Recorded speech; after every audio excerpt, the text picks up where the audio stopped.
Students, welcome back in our online classes. हमने अपनी last video में इलेक्ट्रॉनिक विन्यास बनना सीखा था और आज हम क्या पढ़ेंगे, एक नया टॉपिक प्रकाश विद्युत प्रभाव। लेकिन प्रकाश विद्युत प्रभाव से पहले कुछ सामान्य सी जानकारियां जो आपको 9th तक भी मिली थी और आज हम उनके बारे में यहाँ पर भी कुछ देख लेते हैं। मतलब यह है कि आपको नॉर्मल बेस पर वो सारी चीजें आनी ही चाहिए।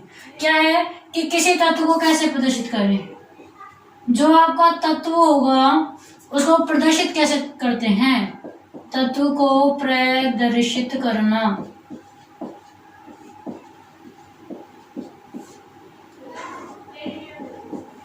आपका जो तत्व होता है ना, तत्व को हमेशा इस प्रकार प्रदर्शित किया जाता है। एक्स तत्व आपका क्या है, जैसे एक्स है, तत्व आपका क्या है एक्स। तो x को कैसे प्रदर्शित करेंगे, x और x के ऊपर आपको लिखना है a और यहाँ क्या लिखना है z। ठीक है, यहाँ आपका जो x है वो तो क्या है, तत्व है। a क्या है, तत्व का द्रव्यमान है। क्या है, द्रव्यमान है। और जो ये द्रव्यमान होता है किसके बराबर होता है, तत्व में जो प्रोटॉन और न्यूट्रॉन होते हैं, प्रोटॉनों की संख्या प्लस न्यूट्रॉनों की संख्या, प्रोटॉनों की संख्या प्लस न्यूट्रॉनों की संख्या। तो एक चीज तो आपको ये ध्यान रखनी है कि जो द्रव्यमान संख्या ए होती है, ए क्या होता है, तत्व का द्रव्यमान, और जो द्रव्यमान होता है वो प्रोटॉनों की संख्या और न्यूट्रॉनों की संख्या के योग के बराबर होता है। नाभिक में जो प्रोटॉन और न्यूट्रॉन है उनकी संख्याओं का योग ही उस तत्व का क्या होगा, द्रव्यमान होता है। बात करें जेड की, तो जेड क्या होता है, परमाणु या तत्व का,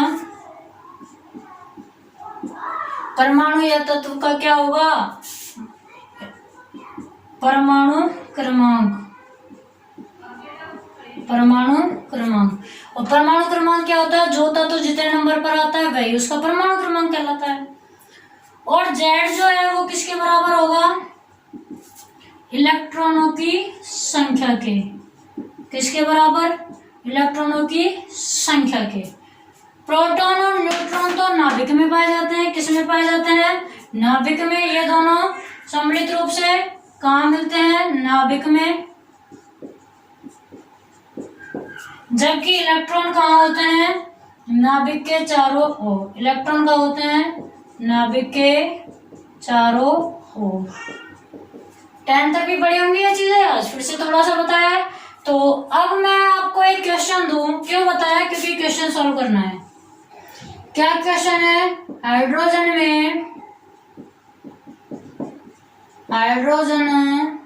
में इलेक्ट्रॉन कोमा प्रोटॉन व न्यूट्रॉन, इलेक्ट्रॉन प्रोटॉन व न्यूट्रॉन की संख्या बताइए। हाइड्रोजन में आपको इलेक्ट्रॉन प्रोटॉन और न्यूट्रॉन की संख्या बतानी है, कैसे बताओगे। तो देखो सॉल्यूशन,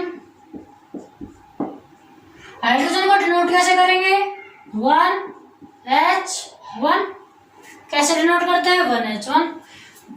अब यहाँ देखिए, या फिर हाइड्रोजन का द्रव्यमान, भाई A बराबर 1 होता है, कैसे पता, तो आपको लर्न करने के लिए दिया था कि कुछ द्रव्यमान आपको लर्न करने हैं। शुरू की लेक्चर फर्स्ट वीडियो में आपको बताया था, लेक्चर सेकंड में तो 1H1 होता है। तो यहाँ नीचे क्या लिखते हैं, जेड लिखते हैं ना, तो परमाणु क्रमांक आता है हाइड्रोजन का परमाणु क्रमांक बराबर 1, या चूंकि लिख सकते हैं, चूंकि हाइड्रोजन का परमाणु क्रमांक बराबर 1। और यहाँ मैंने आपको बताया कि परमाणु क्रमांक जितना होगा उतनी क्या होती है, इलेक्ट्रॉनों की संख्या। जेड बराबर इलेक्ट्रॉनों की संख्या, जितना परमाणु क्रमांक उतने इलेक्ट्रॉनों की संख्या। इसलिए हाइड्रोजन में इलेक्ट्रॉन बराबर 1। हाइड्रोजन में कितने इलेक्ट्रॉन होंगे, 1 होगा। फिर बात करें प्रोटॉन की, हाइड्रोजन में प्रोटॉनों की संख्या बराबर, तो जितने इलेक्ट्रॉन होते हैं हमेशा उतने ही क्या होंगे, प्रोटॉन होंगे। जितने इलेक्ट्रॉन उतने क्या होंगे, प्रोटॉन होंगे।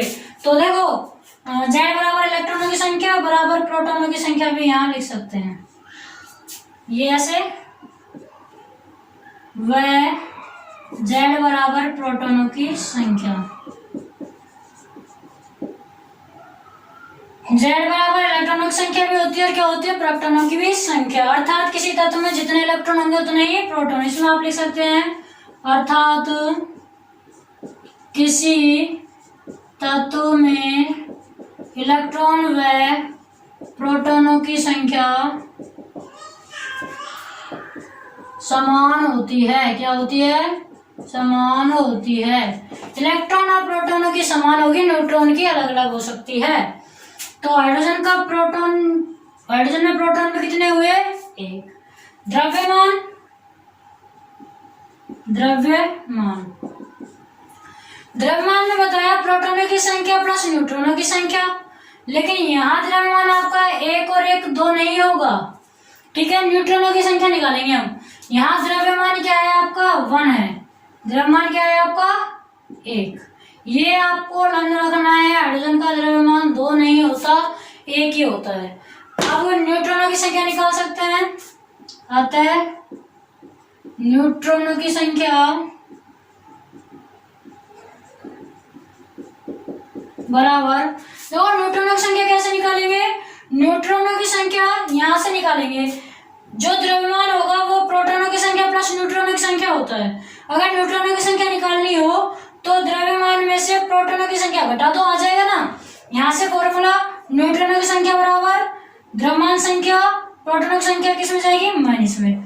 तो न्यूट्रॉनों की संख्या कैसे निकलेगी, द्रव्यमान संख्या माइनस किसकी, प्रोटॉन या इलेक्ट्रॉनों की संख्या, या A माइनस जेड भी लिख सकते हैं। न्यूट्रॉनों की संख्या का फॉर्मूला याद रखना है, A माइनस जेड, A द्रव्यमान संख्या, जेड प्रोटॉनों या इलेक्ट्रॉनों की संख्या। द्रव्यमान आपका क्या है, 1 है, जेड आपका क्या है, 1 है, 1 माइनस 1 0। तो आपको पता लग गया हाइड्रोजन में इलेक्ट्रॉन कितने होंगे, 1, प्रोटॉन कितना होगा, 1, लेकिन न्यूट्रॉन कितने होंगे, 0। न्यूट्रॉन कितने होंगे, 0। तो इस क्वेश्चन के लिए आपको ये करवाया था, ये आपको नोट करना है, नोट कर लीजिए। याद रखना हमेशा प्रोटॉनों की संख्या, न्यूट्रॉनों की संख्या और द्रव्यमान संख्या को कैसे कैसे निकालते हैं, कैसे इसको प्रदर्शित किया जाता है तत्व को। अब आगे आपको लिखना है इलेक्ट्रॉन और इलेक्ट्रॉन का आवेश और द्रव्यमान आपको पता ही है। इलेक्ट्रॉन पर आवेश 1.6 इंटू 10⁻⁻19 और द्रव्यमान 9.1 इंटू 10⁻31। ठीक है, करवा दिया। नेक्स्ट टॉपिक आपको डालना है प्रकाश विद्युत प्रभाव, जो कि आज का मेन टॉपिक है। आज का मेन टॉपिक क्या है, प्रकाश विद्युत प्रभाव। प्रकाश विद्युत प्रभाव क्या होता है, आइंस्टीन नामक वैज्ञानिक ने यह दिया था और उन्होंने बताया था कि जब किसी धातु की सतह पर प्रकाश किरण को आपतित करवाते हैं तो धातु की सतह से इलेक्ट्रॉन क्या होंगे, उत्सर्जित होंगे, यानी कि बाहर निकलेंगे। इस घटना को आइंस्टीन ने प्रकाश विद्युत प्रभाव कहा और जो इलेक्ट्रॉन बाहर निकलते हैं, उत्सर्जित होते हैं, उनको प्रकाश विद्युत इलेक्ट्रॉन कहा। किसने, आइंस्टीन ने। या उन्हीं को क्या कह देते हैं हम, फोटोन कह देते हैं या फोटो इलेक्ट्रॉन कह देते हैं। प्रकाश विद्युत प्रभाव तो इसमें लिखेंगे, यह प्रभाव आइंस्टीन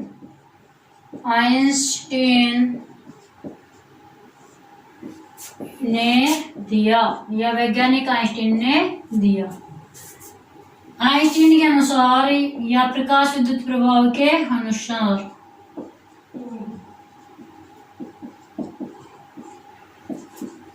जब किसी प्रकाश की किरण को जब किसी प्रकाश किरण को धातु की सतह पर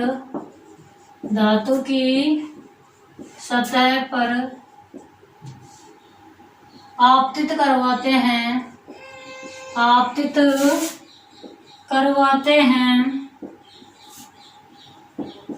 तो धातु की सतह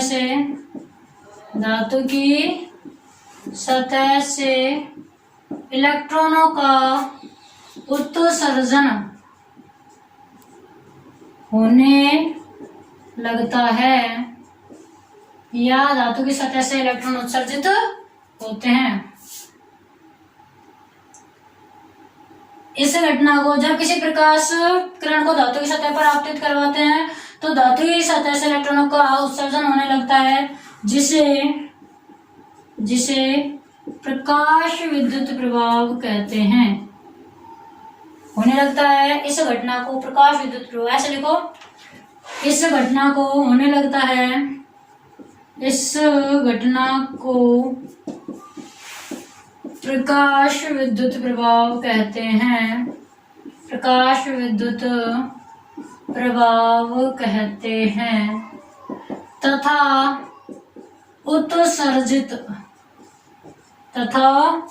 उत्सर्जित इलेक्ट्रॉनों को प्रकाश विद्युत इलेक्ट्रॉन कहते हैं।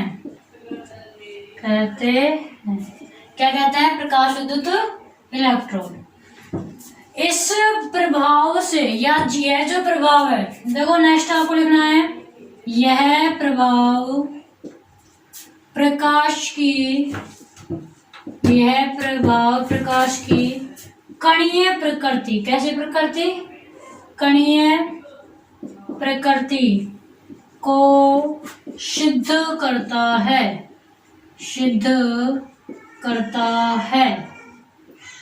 अब तक आपने प्रकाश को तरंग के रूप में पढ़ा है कि प्रकाश यहाँ तक तरंग के रूप में आता है, तरंग के रूप में पढ़ा है।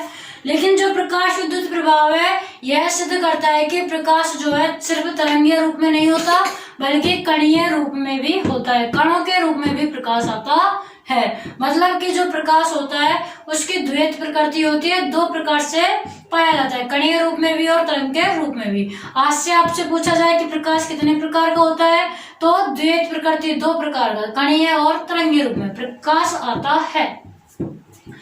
तो यह प्रभाव प्रकाश की कणीय प्रकृति को सिद्ध करता है। अब आपको एक नई हेडिंग इसमें डालनी है, देहली आवर्ती।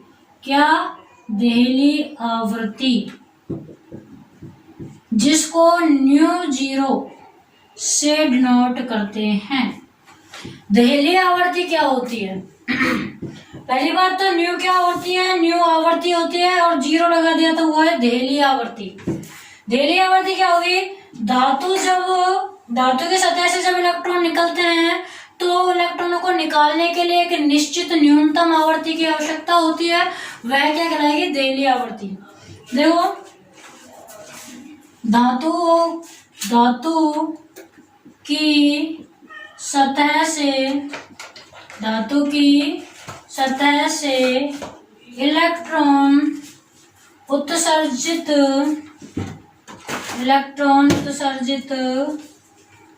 करने के लिए या इलेक्ट्रॉन उत्सर्जित होने के लिए क्या लिखना है?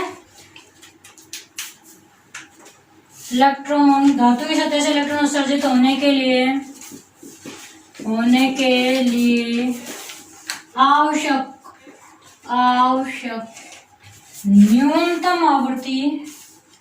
न्यूनतम आवृत्ति देहली आवर्ती कहलाती है। देहली आवृत्ति कहलाती है, जिसे ν0 से प्रदर्शित करते हैं। ν0 से प्रदर्शित करते हैं। ये आपका प्रकाश विद्युत प्रभाव कंप्लीट हो गया। कई बार देहली आवर्ती पूछ लिया जाता है, तो देहली आवर्ती क्या होती है? निश्चित होती है। कैसी होती है ये? निश्चित। निश्चित न्यूनतम आवर्ती होती है जो कि धातुओं को इलेक्ट्रॉनों को धातु की सतह से निकालने के लिए आवश्यक होगी। अगर इतनी आवर्ती आपको नहीं मिली तो आपके जो इलेक्ट्रॉन है वो धातु की सतह से नहीं निकलेंगे, ठीक है ना। धातु की सतह से इलेक्ट्रॉन उत्सर्जित होने के लिए आवश्यक निश्चित न्यूनतम आवर्ती किसकी, आपतित इलेक्ट्रॉन को लिखना चाहो तो लिख सकते हैं, होने के लिए आपतित प्रकाश की, देखो ऐसे लिखना, के लिए आपतित प्रकाश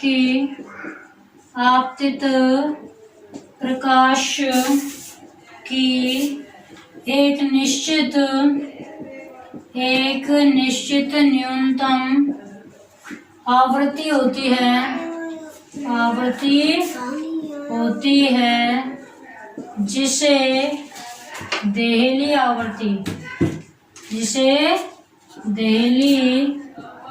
आवृत्ति कहते हैं। वह इसे ν0 से प्रदर्शित करते हैं। तो आपका चैप्टर नंबर 2 लगभग यहाँ क्या हो गया, फिनिश हो गया। आपके चैप्टर 2 में जितने भी मोस्ट इंपोर्टेंट क्वेश्चन टाइप बन रहे थे वो यहाँ हो गए हैं। एक दो चीजें जो कॉमन है 9th-10th में आपने पढ़ ली वो मैंने नहीं करवाई है, वो आप बुक में से स्वयं पढ़ लेना। मोस्ट इंपोर्टेंट टॉपिक सारे कंप्लीट। अब नेक्स्ट हम स्टार्ट करेंगे अपने वीडियो में chapter number 3। Okay students, thank you.